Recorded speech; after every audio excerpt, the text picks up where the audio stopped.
Damn, son, where'd you find this?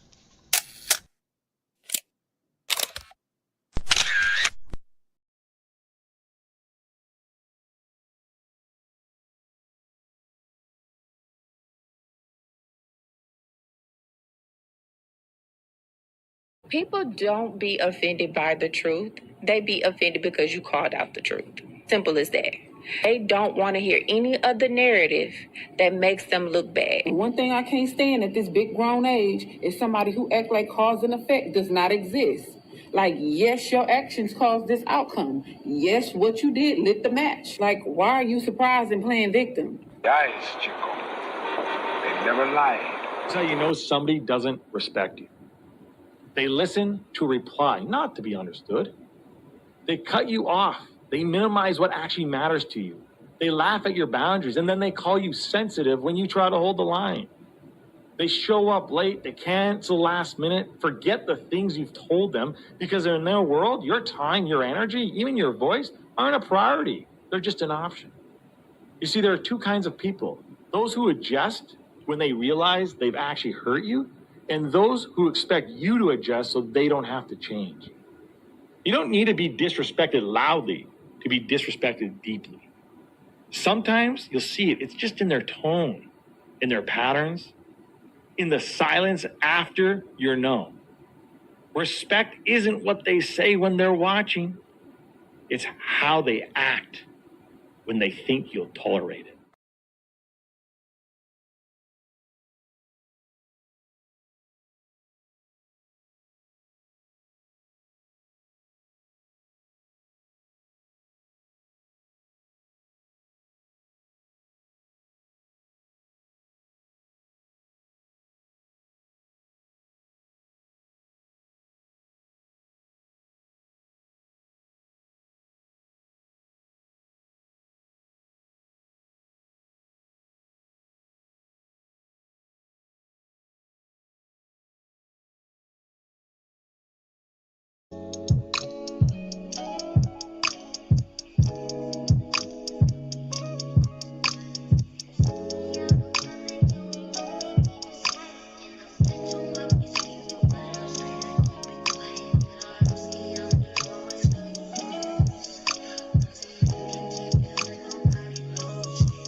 Yo, yo, yo, yo, yo, yo. What's up? What's up? What's up? What's up? What's up? Peace and blessings, man. Happy Friday. What's the word? I hope all is well with the good people. It's good to be here amongst the land of the living. One more day. This brisk November. Shout outs to my poets, my writers, my content creators. Shout outs to Mr. Arcana. I just gave bro a wrench. I don't know if it popped up yet or not, but I got another one I got to give out. Matter of fact, I got two more I got to give out here. For sure. But I got the crew in the building. I got Coach in the building. I got Sid in the building. You see the title. Let me bring everybody up to the big screen real quick. All up. Yo. Hello, good to see you guys. Hey, how's everybody doing? Good. Awesome. Simpatico. You want to say hi too? Hi. You want to say hi? Hey. Hi. Hey, how you doing? Hey. You asked her, how are you doing? And she was like, good. How are you doing? It's good to be What's here, up? man. How's everybody's Friday? Mom. Good, bro. Good. Just I'm in good spirits. Just happy to be here, man. To have another dope conversation. Shout out to Chinchilla for yesterday, by the way. Let me just throw that out there. That was a dope stream, man. Shout out to her. Yeah, she smoked that. Yeah. You see the title? I'm gonna bring that up on a big screen here in a second. It's a clip with a guy having a conversation with his son. Let's go watch something. And I'm not really familiar with vapes. I know people who smoke them, but I never got into any of that stuff. Like I left all that alone like years ago, but he's having a conversation with him, and then it ended up leading to some other things that kind of disturbed me. So I want to bring this up on the screen. Greg, salutes to you, sir. I'm gonna let it run, and we're gonna go around. Okay, sound like we got a buzz feed going. Yeah, I think that's. Hold on. I muted you real quick. See, like there's like this little weird little thingy. I'm gonna play this clip though. It's not that long, and we'll take the rotation. The weed, I'm not so much worried about. These right here, sit up. Sit up. Look at me. This I'm not worried about. These I am. And you know why? You want to take a guess? No, something like that, right? What kind of chemicals you think I'm talking about? You know what fentanyl is? Yeah. You can't go legally buy one of these, correct? You can't go into a smoke shop. You can't go buy one, right? So you have to get it from the streets, correct? What do you think they're putting in these nowadays? Besides chemicals, it's one key drug I want you to name, because I've worked some cases with this drug in the vapes, regular vapes, even these, huh? Fentanyl. Investigates fentanyl-laced vape pens. Some of the liquid in the cartridges you can buy to fill up your vape could actually have a deadly drug inside of that. And as we know, vaping is really popular with young adults. Fox 35's Valerie Boy hears from a woman whose son fell into a coma after vaping. Smoke shop owners are on alert and looking for answers after hearing about a warning regarding black market vaping products that could be laced with illicit vaping pods. Investigators say a Georgia teenager was hospitalized after vaping from a tainted product. Our affiliate Fox 5 in Atlanta talked to his mother. That's when I called 911, and that's when they found the vape inside of his underwear. Linda Amos says her 13-year-old son Zachary had a stroke and ended up in a coma after he was pressured to use a fentanyl-laced vape.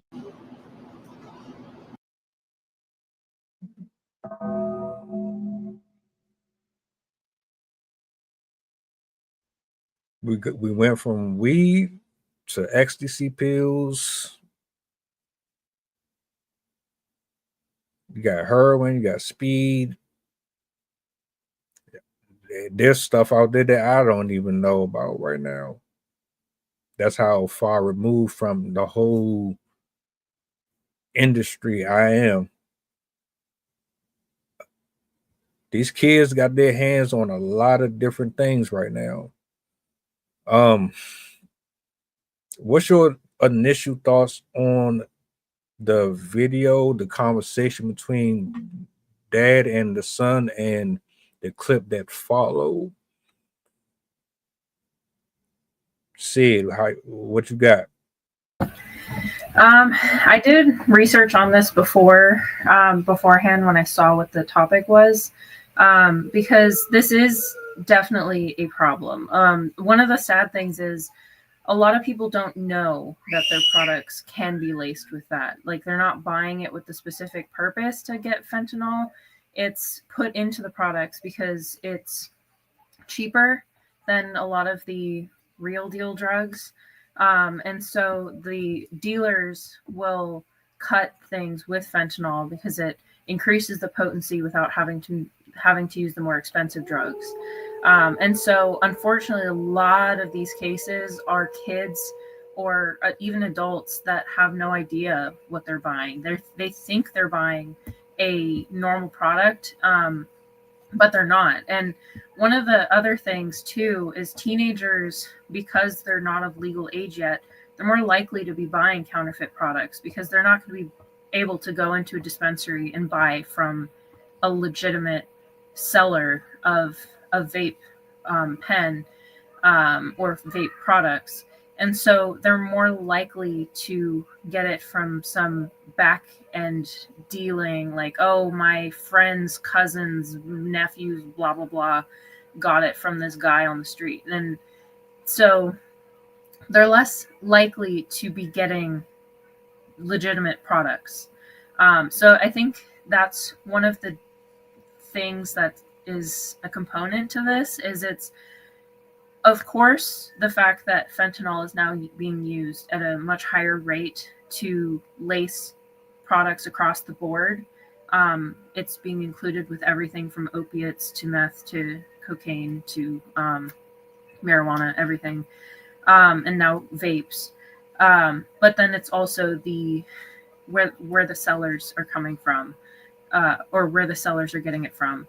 So I'm glad I imagine that was a real conversation between a dad and his son, and this is something that I think parents should be doing with their kids, even if their kids are not showing that they're using drugs or have an interest in this. They should talk to their kids and let them know, like, look, it might be fun to try and experiment with these things. Your friends might try and pressure you to do these things, but there could be other things in it that are not what you think it is.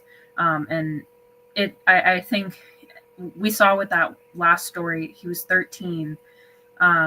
Kids are getting introduced to this younger and younger. So we really, if you have kids, and even if like you're an uncle or a grandfather, like have those conversations with the kids in your life so they know what is at stake when experimenting with new substances. Yeah, those are all great points. I think for me, I guess I'll kind of approach it a different way. Is that you just hope that the education piece is happening a little sooner versus being you're hoping they're being more proactive versus reactive. And if it's not something that's being talked about other than in home, because it takes repetition. So it's something that has to kind of be talked about in school. It has to be talked about, it has to be a better marketing campaign on television. I can just think back to growing up, on a Saturday morning, you're watching cartoons and a commercial would come on, it'd be eggs frying in a pan. And then it would all say, this is your brain on drugs, right? Something along that lines. It would be a campaign, somewhat educating us, and the marketing behind it, because you think about it, the strategic thinking and marketing plan that went behind it. It caught you in the morning. It related to breakfast, frying eggs, saying that's your brain on drugs. It's so much psychology that went behind that campaign. I don't see those type of things happening today. And then today, things are a lot more accessible. So I think it's definitely something that needs to be more proactive versus reactive. And it needs to be a community of people that are also like-minded and trying to campaign against these drugs or vapes or whatever the case it may be.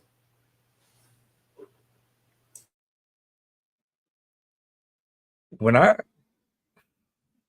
I used to smoke weed, the only thing that I was worried about was them putting embalming fluid in it. That's what you were worried about. They called it boat. Oh, on this side, I don't know about anywhere else. You didn't want that in there. And then at some point they migrated to lacing it with cocaine and all this other stuff. I always said I would never go anywhere beyond marijuana because I knew that was going to be a gateway. Because once you start here and you get bored with that high, you're going to need something to sustain it longer. And that's where you start experimenting with other stuff.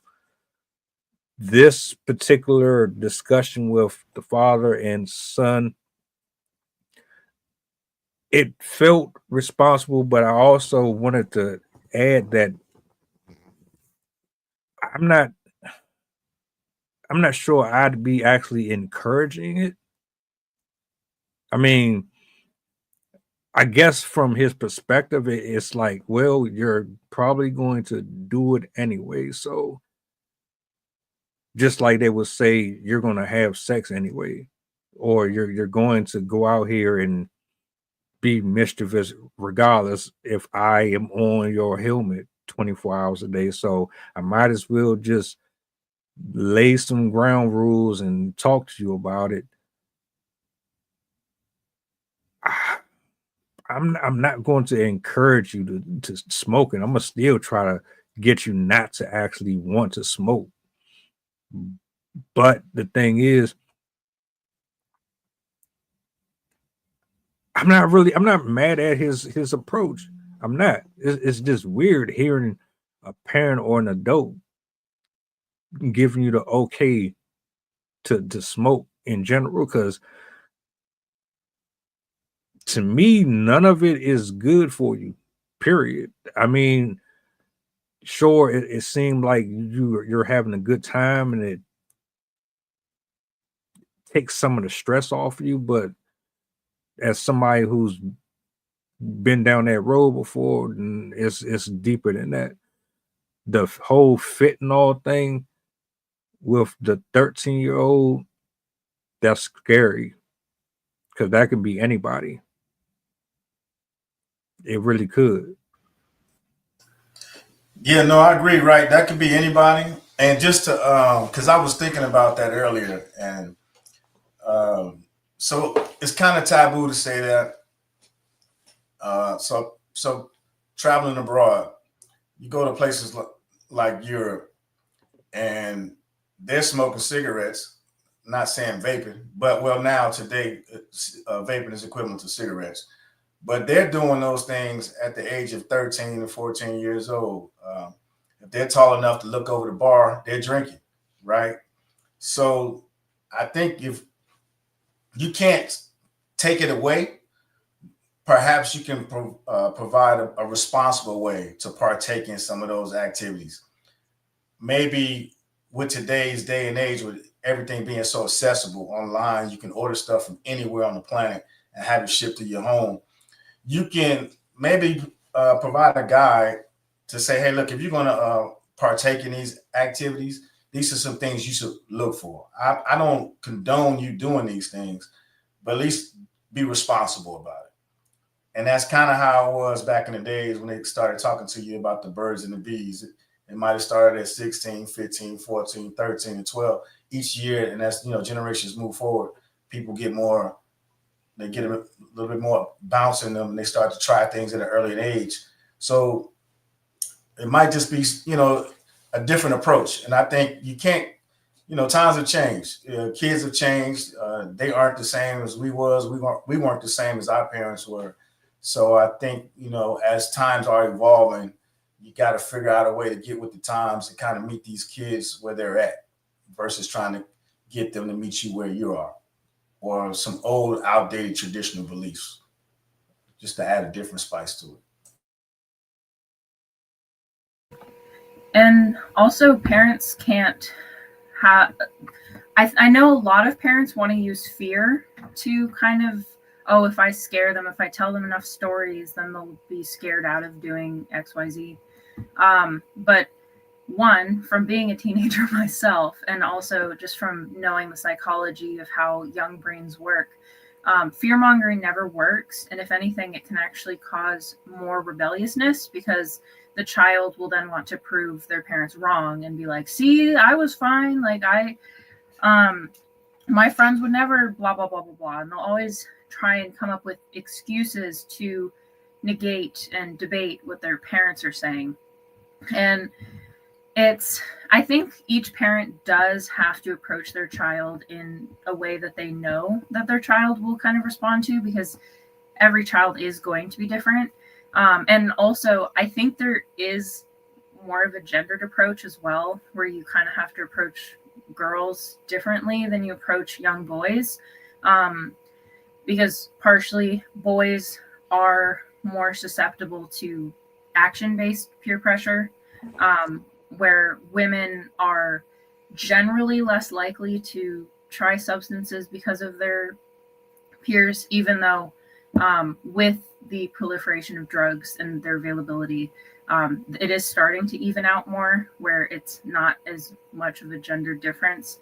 But you will have to kind of cater your discussion with your child to their personalities, what matters to them, because a lot of parents will use that fear-based approach, and it's been shown time and time again that it usually backfires. It does not work out, and oftentimes by instilling more fear into the kid, it makes them less likely to come forward and come to the parent if they do mess up and do something wrong. And that can be very problematic, especially if it's the case where they're taking a drug that's dangerous. There was a case that I heard of I think it happened a couple months ago. It might have been last year. It was I think he was either 12 or 13. And he was taking, I think it was a vape. It was either a vape or it was like a pre-roll, but it had fentanyl in it. And he was hiding it from his mother because he didn't want to admit to her, even though she knew that he was smoking marijuana. He didn't want to admit to her that he was doing other things like the vaping. And he ended up dying in his sleep because of that, what he used. And because she didn't know about it, she didn't basically check on him until it was too late. And that's just one of many examples. That's not an isolated incident. This happens a lot, where kids are basically found, they hide in their rooms, they take this, and then when their parents check on them, they're either in a state that requires calling 911 or they've already passed.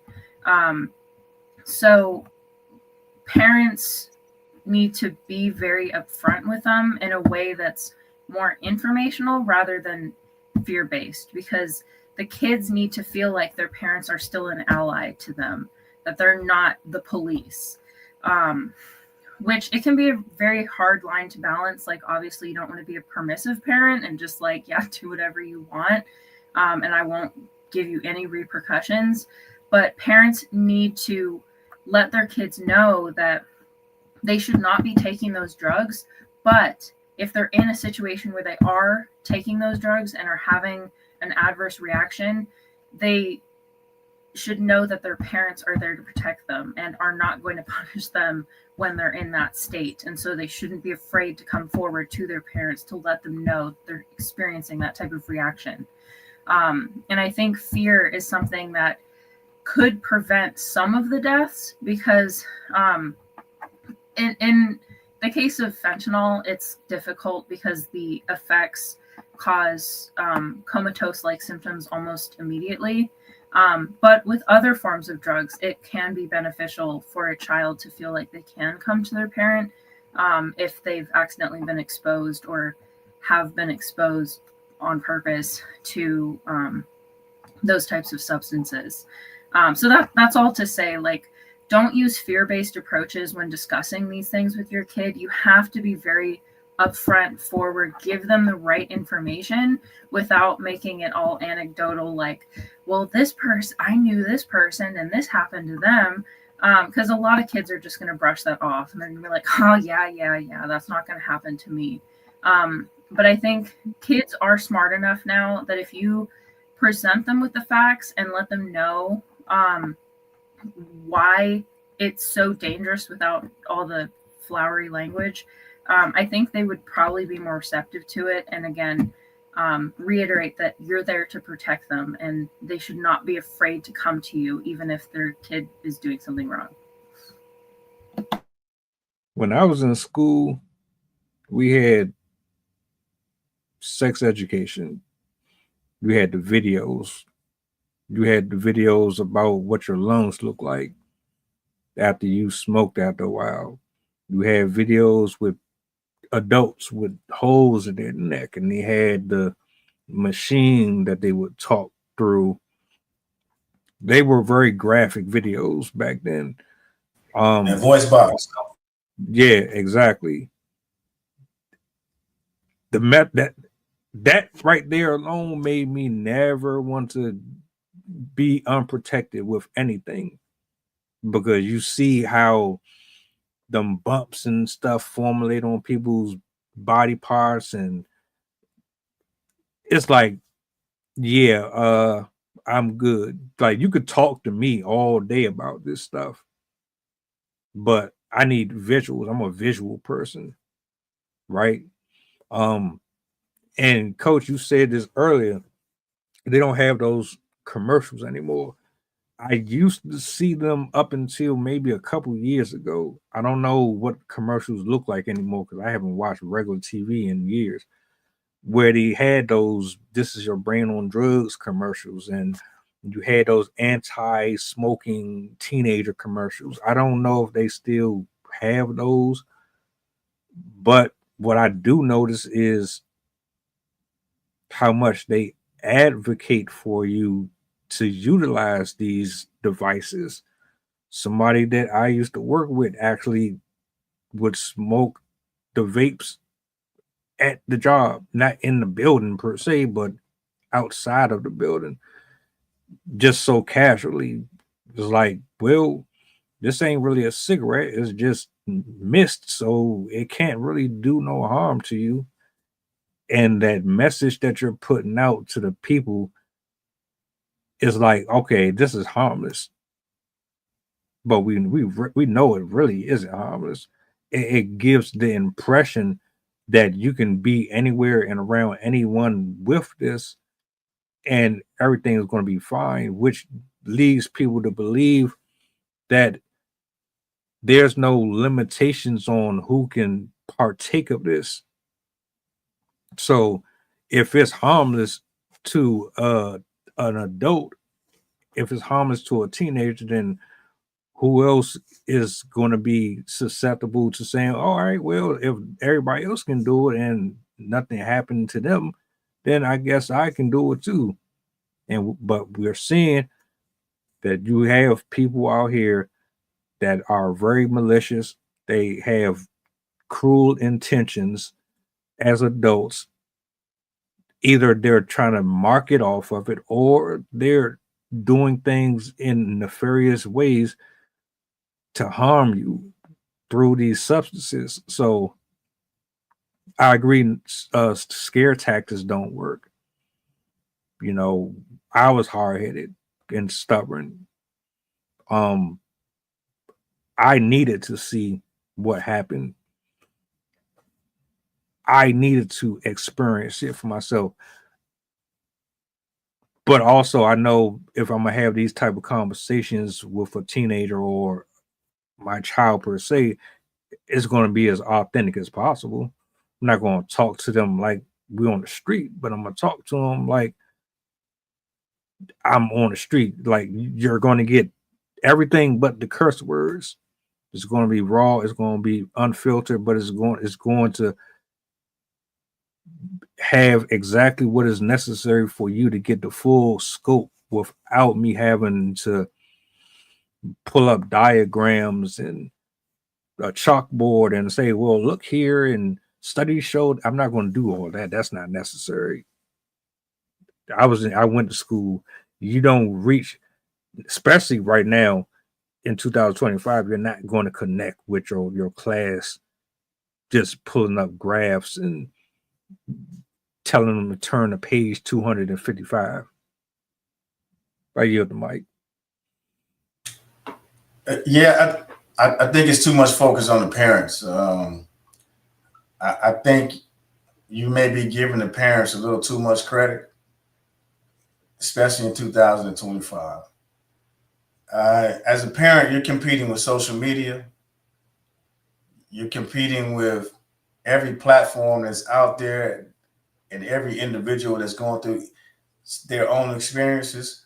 And I see experience is the best teacher in the chat, but experience goes both ways, positive experience and negative experience. So you might be talking about something positive, but you counter that parent, that one parent or two parents, and then you have to hope that those two parents are on the same page in that household. So that's already the odds are stacked against. And then on top of all the negative promotion from social media, when I say negative, it'll be somebody having the best time of their life and recording and reposting, right? It'll be somebody saying they're lit or they're doing something. It's the best time that's actually happened for 30 seconds on the internet. And then you'll have maybe on the news, what you just said, and it's not just you, it's all of us that barely watch regular TV anyway. And on the news, what you just showed the clip, it showed a highlight about fentanyl and the dangers it has in the community. But with the algorithms, you're able to dismiss what you don't want to see and what you do want to see. So if you see more people your age engaging in fun and extracurricular activities with the vape in hand, it's kind of hard as a parent to talk to these, young adults and young teens about the pros and cons of what's going on. So I say that's why it goes back to the community and the education piece. So, it has to be a full-on assault coming from every direction saying, from the teachers, from the parents, the community about the dangers of it, because it takes repetition.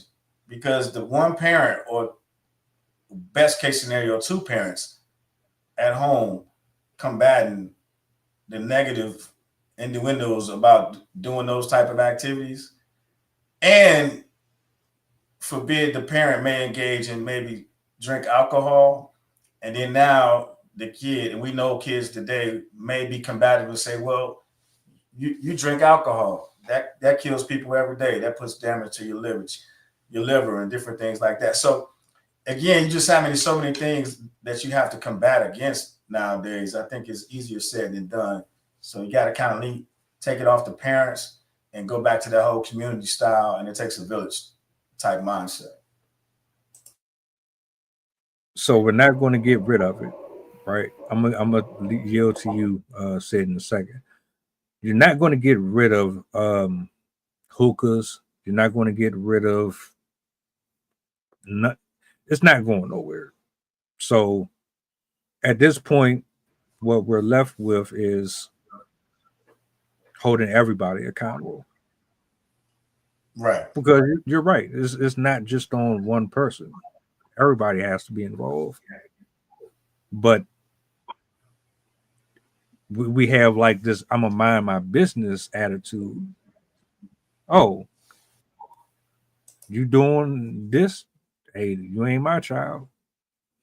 Oh, you said this to this adult? Oh, no, I ain't got nothing to do with that. That's a problem. That's a big problem.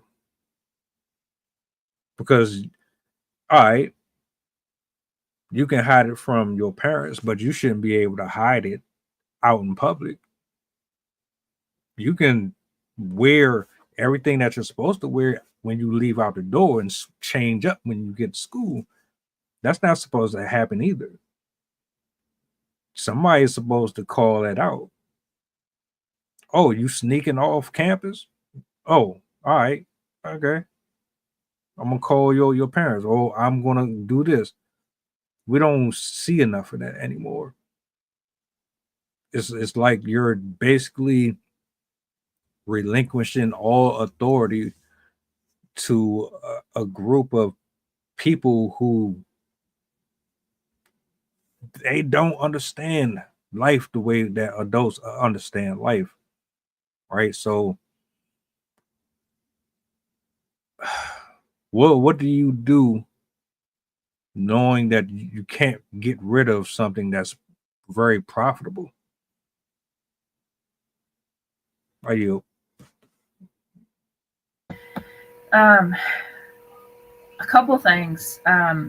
One, to kind of go off what you were saying, awareness needs to be a really big aspect of this. Like parents, whether their kids are vaping or not, parents need to know who their kid is hanging out with, the type of friends that they have, what types of parents those the kids have, because you never know what type of environments these kids are growing up in.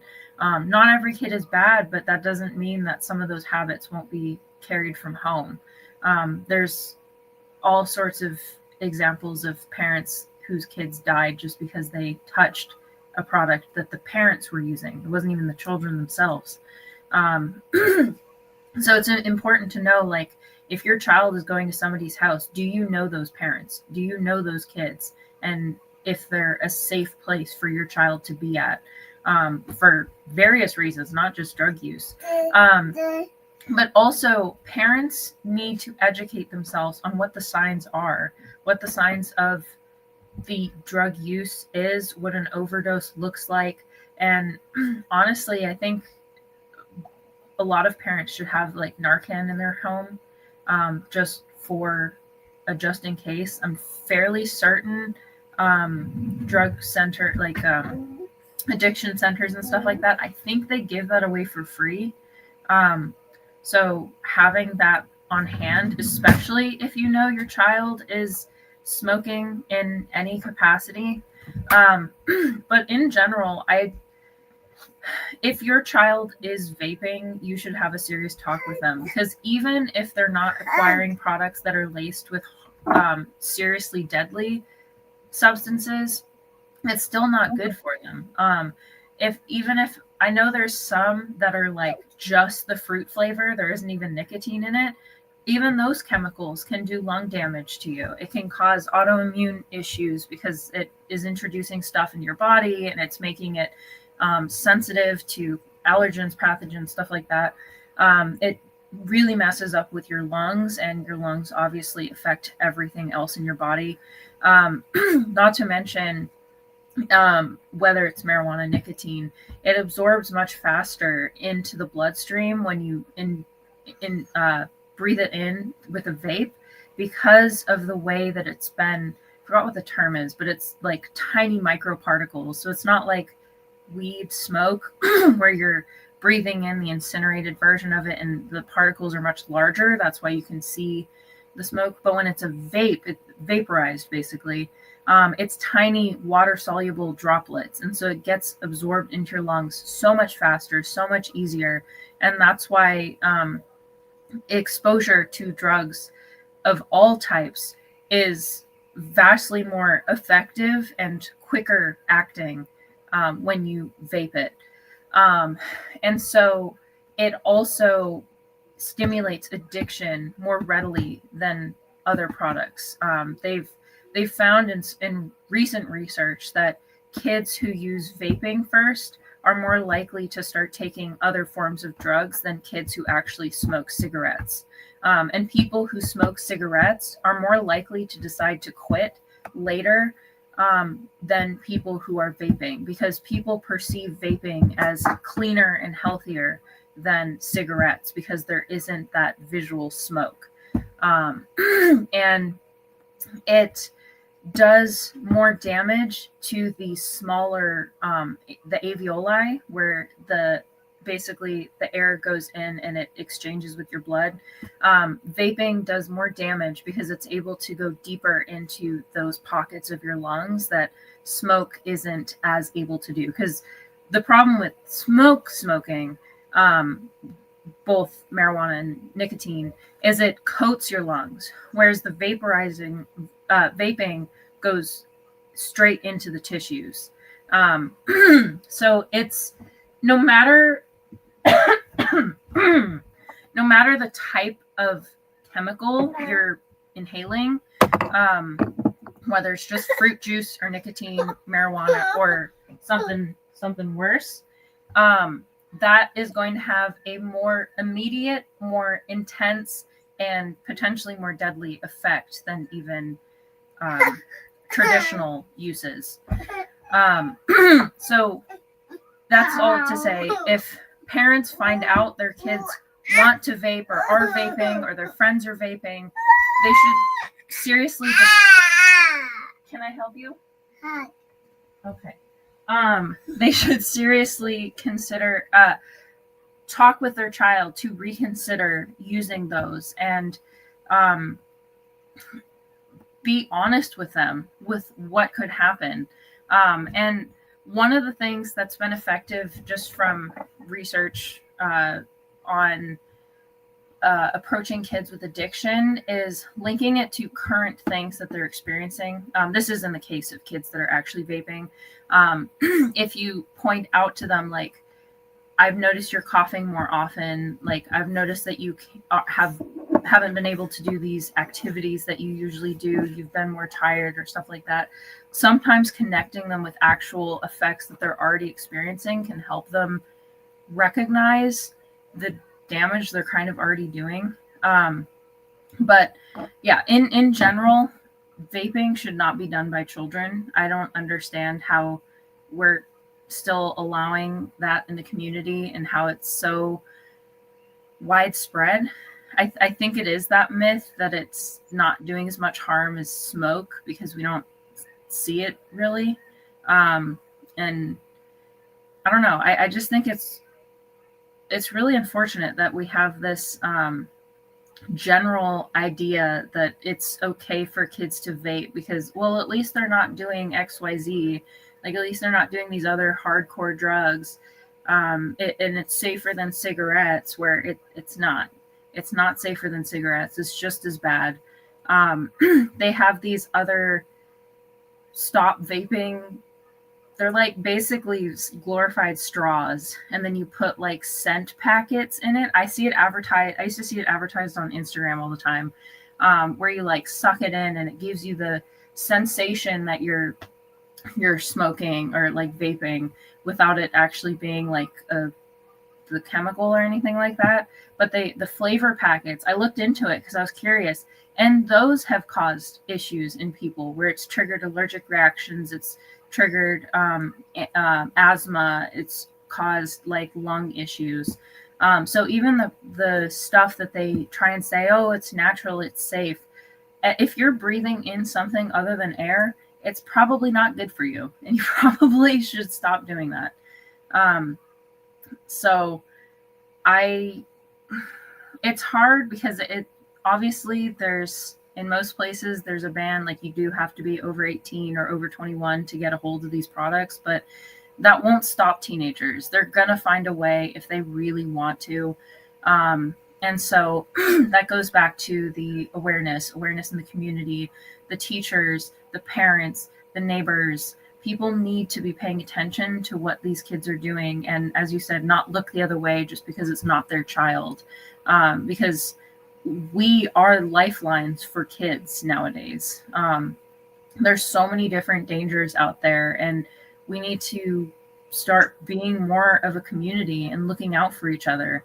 I mean, with everything going on in the world, there's danger everywhere at this point. And we need to start actually being there for each other instead of having this like, oh, well, not in my backyard. I'm just going to be with my own family and they can deal with whatever.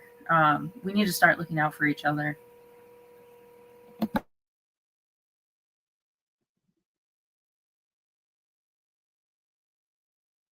Yeah,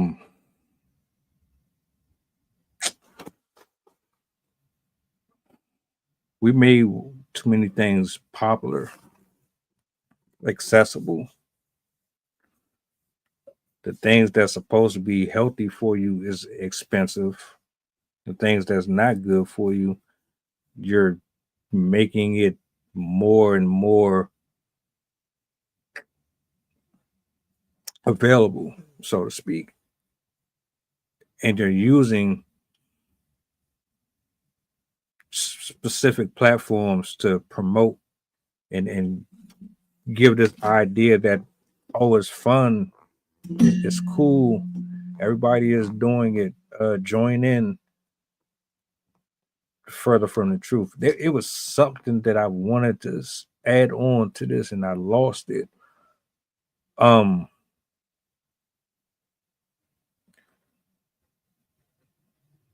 Right now, we did a story already about fentanyl, and then I did another one. People thought I was joking about it, where they were putting it in candy, Halloween candy. People thought I was just making that up. How do you go about having these type of conversations? You can't just say, "Oh, look, you ain't gonna stop smoking weed, but look, this is what you need to look out for. People put this and this, and you need to understand or know, because they got 80 million different strands of marijuana out here. They got a million gazillion different flavors for these hookahs and all this other stuff. So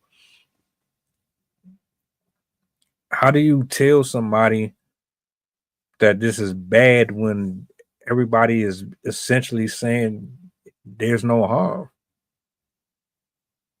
Where do you go from here? Like, we know what it does to people. We know it harms people. We know that it has a negative effect. But just like horrible impatient drivers, you're always going to run into a car accident going to work or coming home from work. You can't avoid it. People will always drive over the speed limit. People will always try to cut in front of you. You're always going to have an accident. It's unavoidable, because people, even though you know people have died a million times, you still put yourself in harm's way. So what do we do now? What's the solutions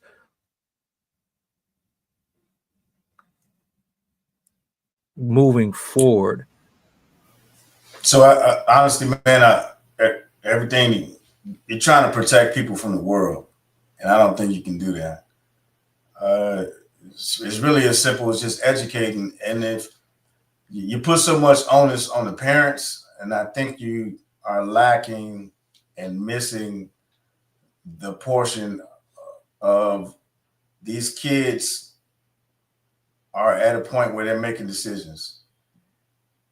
And I think, again, it just goes back to being proactive versus reactive. If you're starting when they're smoking vapes, then you've already failed. That's the reality of it. Rip the Band-Aid off. You did a shitty job if you're reacting at the point where your kid is now smoking and have addiction problems. You missed everything leading up to this point. So you're being reactive. So that's saying that you didn't have a relationship with your kid to begin with. Because having a relationship, you're watching the growth, right? You're involved. Hopefully, you're involved. If you're an involved parent, then you should, like you mentioned earlier, both of you should see these signs coming along. You see the signs when they start to like sports. You see the signs when they start to eat too much food and they're putting on too much weight. You see the signs when they're playing video games and not leaving out of their room, and they're pulling back from reacting socially. They're gravitating towards isolation. You see all these signs. So the question is, what did you do when the signs started happening? And if you didn't do anything, then now you're probably at the point where your kid's walking around smoking, sneaking and smoking, or just being disrespectful enough and just smoking out in the public because you probably didn't care about other things that built their confidence to disrespect you and do these things within your presence. So to act like such a worried parent and you're trying to figure it out, that means you might have missed all the signs leading up to it. That's the reality of it.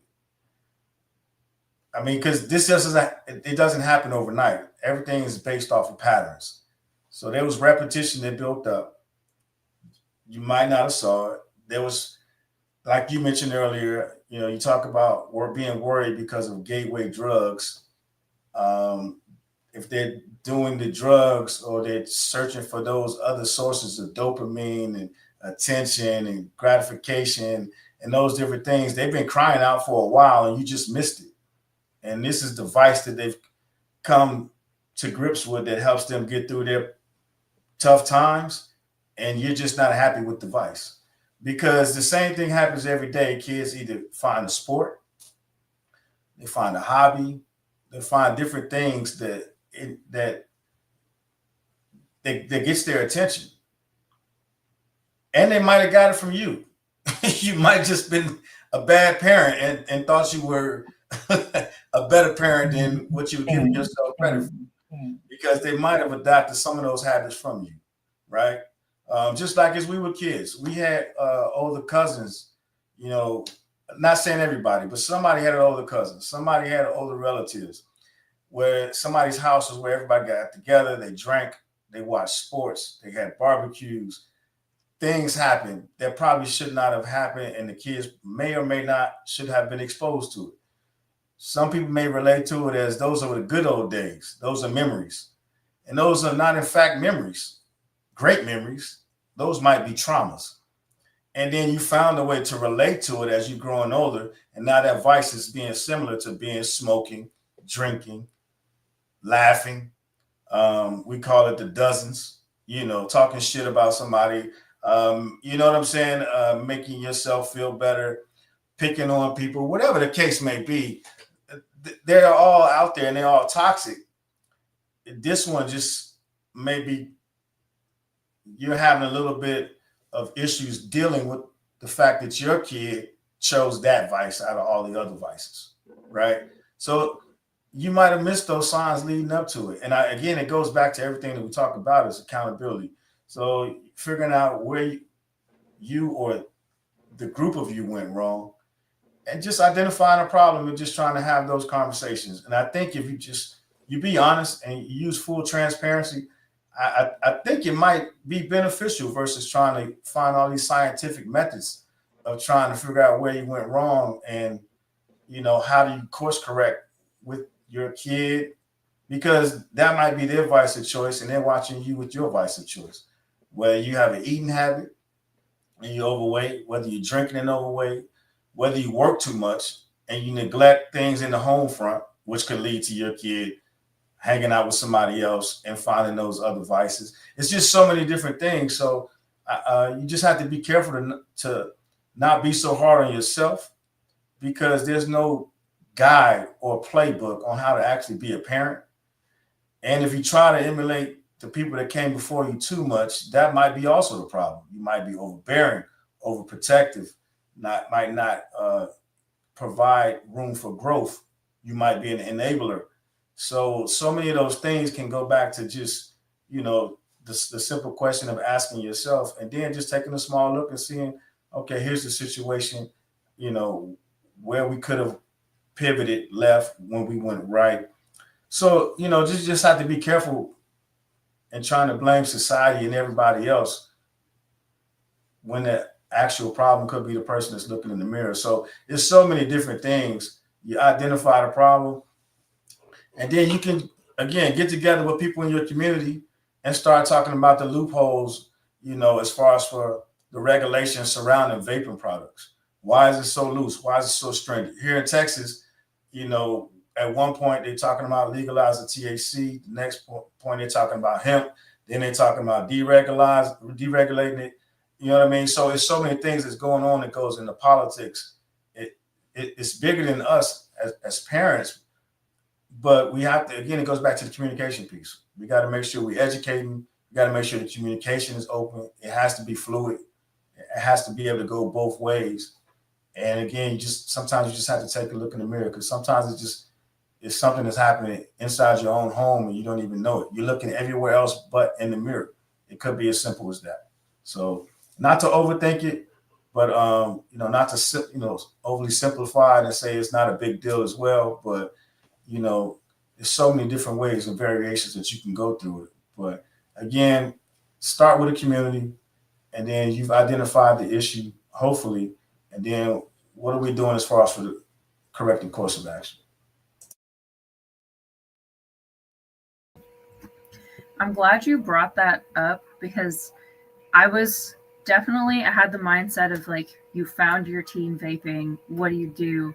But that is such an important point. One of my favorite quotes: an ounce of prevention is worth a pound of cure, which basically is prevention is the first response that you should have. It's not allowing your child to get to that point. A lot of kids will turn to drugs because they feel like it adds excitement to their life. It allows them to disassociate. It makes them feel part of the crowd. But a lot of these feelings stem from how they were raised as kids. If they feel like they're being ignored by their family, if they feel like their parents don't care about them, if they feel like their parents aren't there for them, they're more likely to turn to these methods. Kids that do not have a solid relationship with their parents are more likely to turn to their peers for advice, for peer pressure. Like, they're more likely to fall to peer pressure if they don't have a good relationship with their family. They're also, as I said in the chat, parents that are inattentive are always the ones that end up with the teen that gets pregnant, that they had no idea was actually sleeping around. They just thought they were going to a friend's house. It's the parents that are drunk that end up with the kids who drink underage, and they're like, what? I had no clue that they were stealing from my stash that I keep in the fridge all the time. That are like, wait, what? I had no idea they knew what it's always those parents that are not paying attention and live separate lives than their kids, expecting their kid is just gonna like, oh, well, they see me, so they're probably not gonna do that and whatnot. I'm like, kids act what they see. The way you act, the way you treat other people, the way you treat them, that is what they're going to be when they grow up. Kids live what they live. And if you are a parent that is not there for them, that treats them like they're a burden, that treats them like they're invisible, that treats them like they're annoying and shouldn't be in their lives, or that the parents would rather go off and do something else and just leave the kid at home, or there's all sorts of ways that parents can treat their kids that will make a child feel like they're worthless to those parents. And those are the kids that are most vulnerable to turning to illegal activities, harmful activities, or attention-seeking activities, including being promiscuous, including going out and doing crazy things with their friends. So you're absolutely right. This is not something that when your kid is 12 and 13 and you see the friends start smoking, that's when you approach it. Like, this should be something they grow up with, that they understand. Obviously, you shouldn't be like, you have a 5-year-old, like, this is called fentanyl. Like, can you repeat? No, you're not going to do that. But you have to at least forge a good relationship with them, have them understand right and wrong, understand consequences, understand accountability, understand that their actions will have repercussions. That way, when they're older, it won't come as a surprise, because oftentimes the sense of immortality also comes with a sense of entitlement, where you think like, oh yeah, I can have this and nothing will happen to me. And unfortunately, it comes in both ends of the spectrum, where you have some kids that are going to behave wildly and just do whatever because they don't care. They don't care how they hurt people. But then there's other people that are on the other end of the spectrum that grow up not caring that they can, or not believing that they can have an effect on people. And those are the types of kids that you'll see, like, they'll rob a store just because they're like, well, I wanted that expensive purse, or like they are driving super fast on the freeway and kill somebody and they're drunk and whatever, and they're just like, I don't care. Like, I see that a lot with like the wealthier end of the spectrum when they get in trouble. They're the ones that are kind of like, I don't care. Do you know who I am? It's that, like, both of those parents, exactly. Both of those are parents that were not involved in their child's lives and gave them a false understanding of what life was going to be like for them. And so to raise children that are less likely to die of drugs, to get pregnant young, to commit crimes, you have to be a parent to them. You have to be there for them. And that's not being a friend to them. There's a difference between being a parent and being a friend. But you have to show them how to live that life.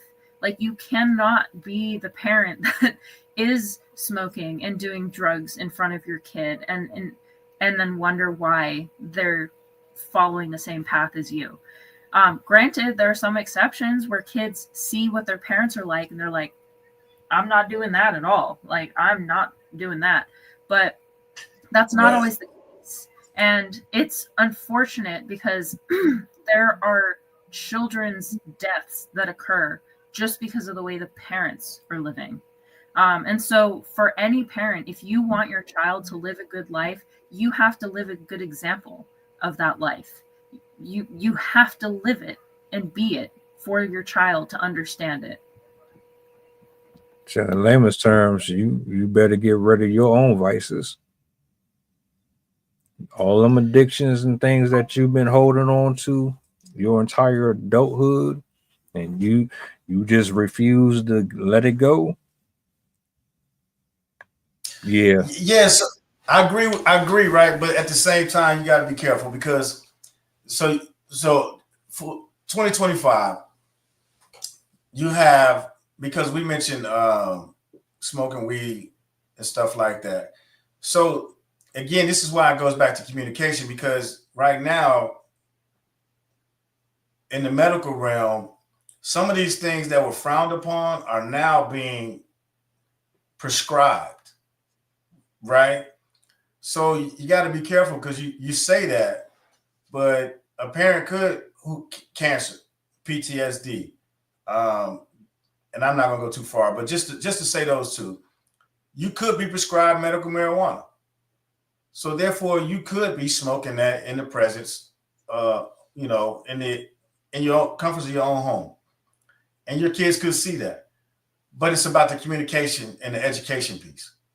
You can't dismiss everything and say that because you do things. I think it goes without the lack of education.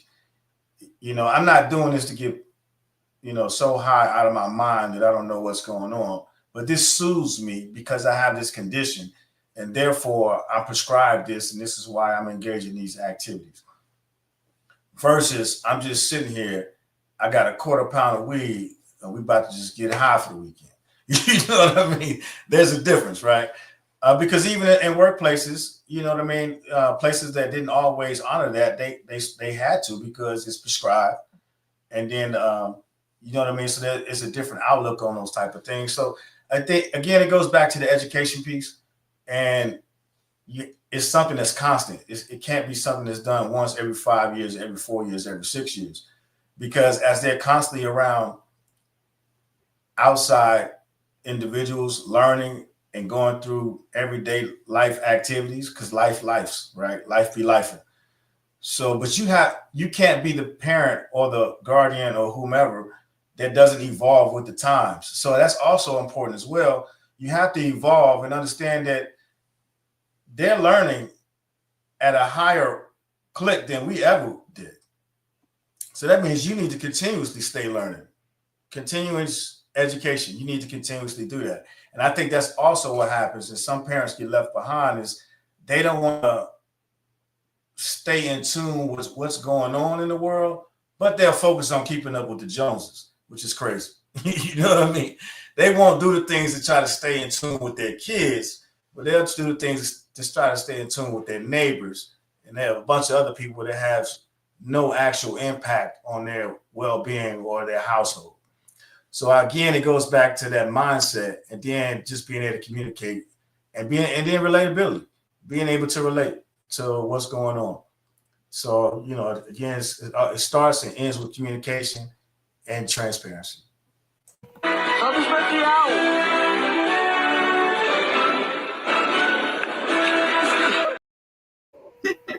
Just to add on to that too, be transparent about your mistakes. If you did have an issue with alcohol or drugs or something like that, be upfront with your kid about it too, because hiding your past from your kid is just as bad as like ignorance is bliss type of with your own kid. Because oftentimes that will come back to bite you. The kid will be like, well, but you did XYZ. So you have to be upfront with your child as well, so they understand that you have lived life too. You're not just some like blank page that has no experience whatsoever and has no idea. And just like what you said, you have to stay learning. You have to be educated, understand what's out there, what the kids are doing. I know a lot of parents have the like, oh, kids these days, I don't know, who knows what those kids are doing and blah, blah, blah. I don't know what any of these trends are. You should know what the trends are. You should know what the things are that they're talking about, what they're doing, how they're talking, what the code names are. They use all sorts of different terminology for different drugs and stuff like that. Like you should know how the kids are talking and what types of things are circulating on the internet just as much as they know, because that's one of the ways that you can best help them is just by understanding the world that they're actually in. Because we always forget, like as you age, people forget that we're kind of in our own bubble, and people who don't recognize that they're in their own bubble will stay in that bubble. Because they, like me at 20 is not the same as what kids in their 20s now are experiencing. Like the way I was in middle school is not the same way that schools were and kids are now in middle school. And to like that fallacy thinking like, oh, well, it's the same as it always has been is dangerous, because you're not going to understand the transition that has occurred in the time that it took you to grow up to the point that you're at now. So it is important to not live in the past, not think that, oh, everything has stayed the same. I'm the same. The kids of when I was that age are going to be the same as I was at that age. You have to stay up with the times for your kids' sake. And don't be afraid to ask through them too. Like, don't just think that they don't know anything. Like, have conversations and ask them what they've seen. Ask them what their friends are saying, what they're learning and whatnot. Because I'm sure like a lot of kids would be more than happy to talk about the things that they see and to show that interest in them and in their lives and what they're learning also allows them to respect you too, because it shows that you care about them and you're willing to learn about them. I've had this experience with my mom herself. She's like, oh, you don't know what you're talking about. Kids these days, like, she just didn't want to hear about it. She just didn't care. She just thought that, well, oh, that's not true, and blah, blah. Like, she'd have all sorts of reasons to blow off what I was saying, which will shut the kid out. So you have to be willing to have a two-sided conversation, not just talk at your kid, but allow them to talk back at you and tell you the things that they are also seeing and the things that they know, and not just discount, well, you're just young, you don't know what you're talking about. No, well said. Well said. The one thing is, as a parent, you have to be coachable, right? You have to be able to enable. You're the first line of defense for your kids, so you have to enable them to be able to talk to you honestly, truthfully, and without fear of reprisal, respectfully.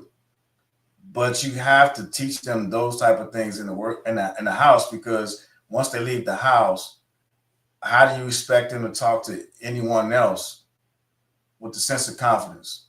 How do you expect them to be able to roll their shoulders back, poke their chest out, chin up, head up, and be able to say things with conviction if you're downplaying those things in the house? So you're absolutely correct. You got to be able to empower. It starts there. You're the first line of defense in building up those, future young adults into this world. So well said. I do have to say that this just happened. I heard my kid downstairs and he was going, and I was like, because of this conversation, I'm like, what is happening right now? So I go downstairs and I'm like, are you okay? And he's like, hiccups. Of course. He's all Good job, Mom. paranoid.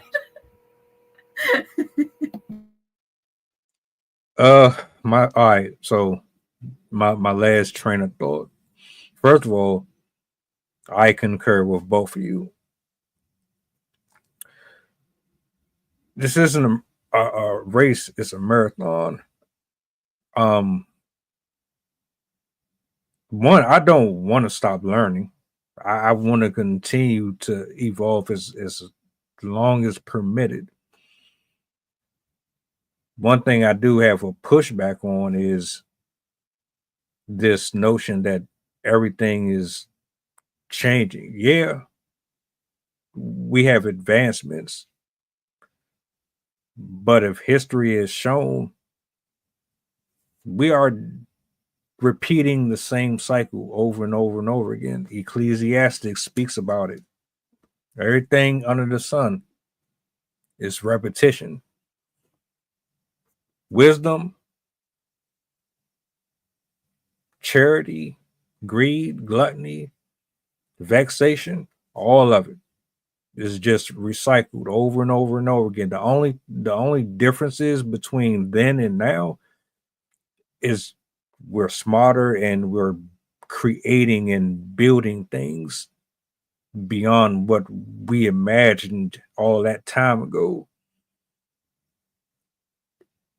What I've noticed in some adults, I don't want to generalize it because I know there's a small group of people compared to a larger group. I don't really know the numbers, but there are adults who cosplay as teenagers to this day. They still act like they in high school. Like, look at social media. You can scroll literally, and you remember Price is Right when you just flick the what's the name, and it you can just do that, and it's going to land on something. Right. Come on down. Exactly. And you'll see somebody arguing or, oh, you this and you. Come on. Y'all 40, 50, 60 years old still acting like, come on, man. But I do agree with what y'all said, especially if you're a grandparent or a parent or uncle or something like that. You absolutely need to know how to continue to connect with your siblings and your loved ones in general, just because it's like, all right, you keep your values and your traditions and you continue to refine them. So you're still applying your methodology, but you're doing it in a way that still is able to connect with them. How many times have you heard somebody say, oh, back in my days, or back in my days, this? Yeah. Well, it's 2025. This ain't then. And I'm going to say this part, and if y'all want to say anything before we close out, cool. But how can I word this?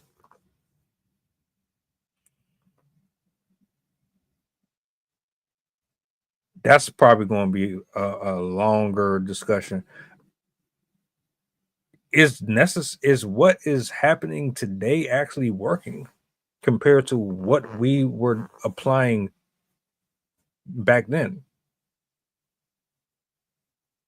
You want to merge the two, but I think at some point you have to figure out how to extrapolate from this era and that era, and then make it work to where you're not taking pieces from the other side that's not conducive to anything. I yield the mic.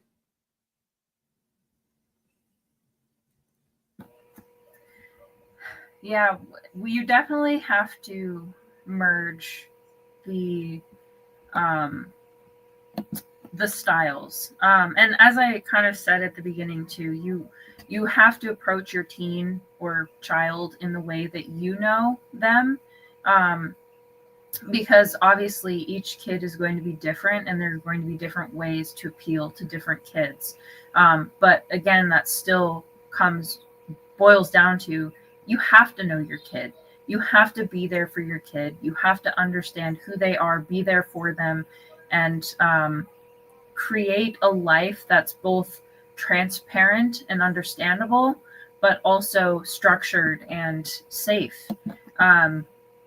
So it really starts from the very beginning. It starts with how you treat them as a baby, as a toddler, as a elementary school student, as a middle school teacher, as you said, Coach. Like if you have a teenager that's vaping, you already failed.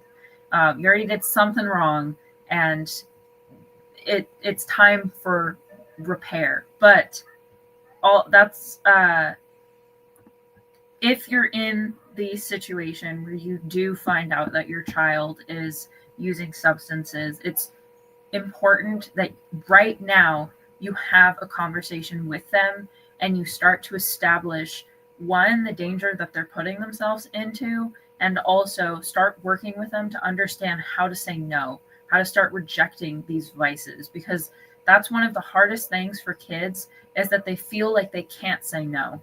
They feel like if they do say no, there's going to be worse repercussions than if they do say no. I hope I said that right. Kids feel that the rejection from their peers is going to be the worst consequence than if they were to just say no and not risk the bodily impacts of these types of drugs. So you, regardless of whether they've started or not, make sure they understand that no is a very, very powerful statement and you should stick to it, and not tempt fate. You should not be trying these things. Also, just because I know this is going to show up in the algorithm, for anybody that is struggling with mental health or substance abuse, the SAMHSA, the Substance Abuse and Mental Health Services Administration, is a fantastic place to start to look for resources. They can help connect you with treatment. They can help. They have a 988 suicide crisis lifeline. So if you're in immediate danger, you can also contact them. They also have treatment referral programs, and they can help with people who are struggling with addiction or struggling with a mental health crisis to find the services that can help them. And know that if you are struggling with a vice disorder, an addiction disorder, it's not your fault.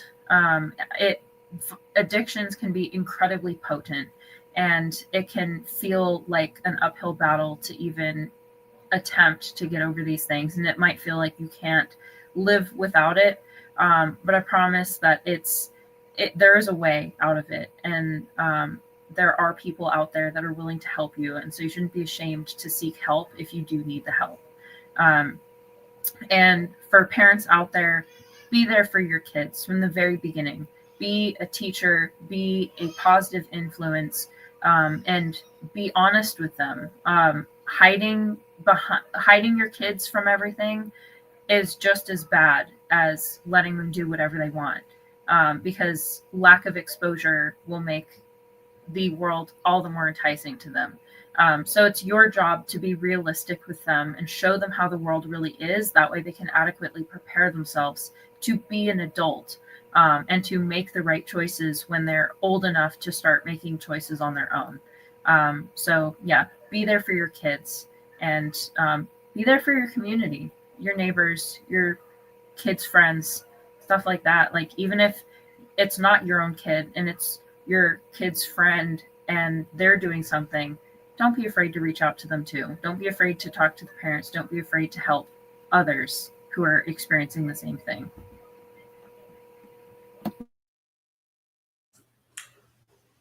So what I'll say is to wrap it up is to the parents out there,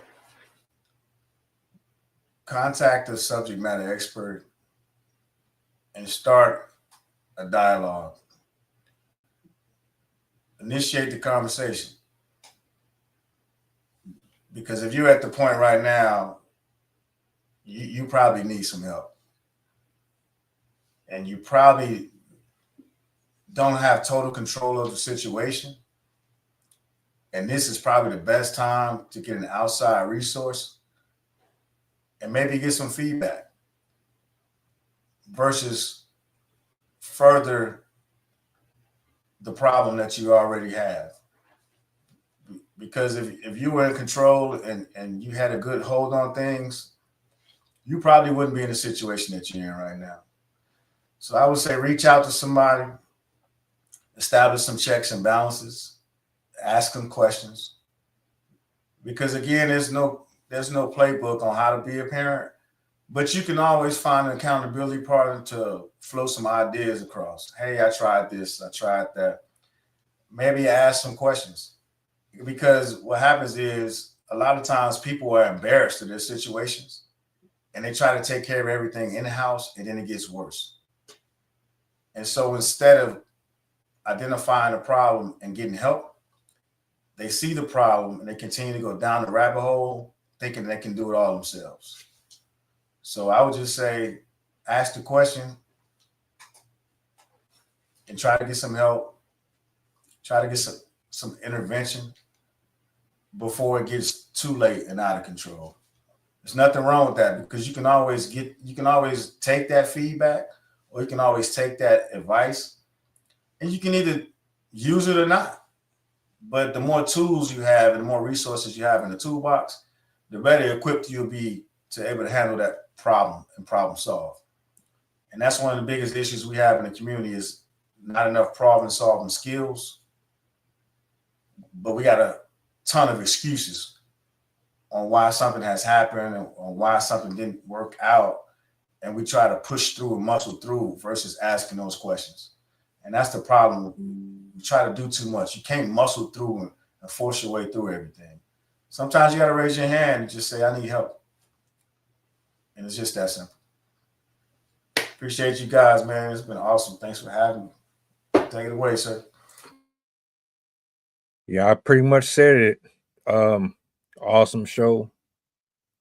Salutes to everybody in the building. Appreciate y'all for hanging out. I hope you got something out of tonight's conversation. Tomorrow, 8 p.m., the open mic returns. We back. And if I don't get to see y'all, enjoy your weekend. Shout outs to Miss Campbell in the building. Shout out to Custom. Shout out to everybody who tapped in with us and shared some of their feedback. We always love the feedback. Always love the feedback. Arcana as well. Arcana as well. Salutes to Arcana. Well, look, we about to get up out of here, man. You already know the energy. Do me a solid before you go. Hold on a minute. What's the goddamn button? Peace. Guys, don't do drugs.